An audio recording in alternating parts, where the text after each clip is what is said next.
মক্কা থেকে মদিনা পথে যাচ্ছিল ওমরা যাত্রী বহনকারী একটি বাস। মধ্যরাত, অধিকাংশ যাত্রী তখন গভীর ঘুমে। এমন সময় হঠাৎ এক বিকট শব্দে নড়েচড়ে বসে সবাই। মুহূর্তেই পুরো বাসে ছড়িয়ে পড়ে আগুন। এতে সব যাত্রী মারা গেলেও অলৌকিকভাবে বেঁচে যান একজন। সৌদি আরবের মদিনার কাছে মুফরিহাত এলাকায় সোমবার বাংলাদেশি সময় দিবাগত রাত 2টার দিকে ঘটে এই দুর্ঘটনা। যাত্রীবাহী বাসটিতে থাকা অন্তত ৪৫ জন ওমরা যাত্রী ঘটনাস্থলেই প্রাণ হারান। স্থানীয় গণমাধ্যমের বরাত দিয়ে ভারতীয় সংবাদ মাধ্যম এনডিটিভির এক প্রতিবেদনে জানায়, নিহতদের বেশিরভাগই ভারতের তেলেঙ্গানা রাজ্যের হায়দ্রাবাদের বাসিন্দা।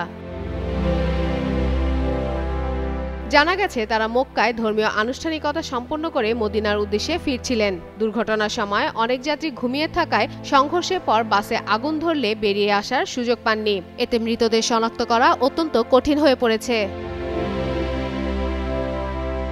দুর্ঘটনার পর তেলেঙ্গানা সরকার জানায়, তারা রিয়াদে ভারতীয় দূতাবাসের সঙ্গে নিয়মিত যোগাযোগ রাখছে। মুখ্যমন্ত্রী দিল্লির কর্মকর্তাদেরও দূতাবাসের সঙ্গে ঘনিষ্ঠভাবে সমন্বয় করার নির্দেশ দিয়েছেন। পাশাপাশি দেশটির প্রধানমন্ত্রী নরেন্দ্র মোদী সামাজিক যোগাযোগ মাধ্যম এক্সে নিহতদের পরিবারের প্রতি সমবেদনা জানিয়ে শোক প্রকাশ করেছেন।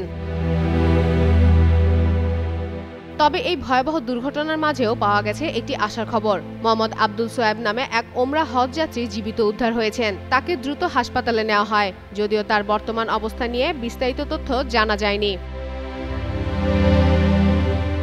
ফাতেমা ফাতেহ জান, যুগান্তর নিউজ।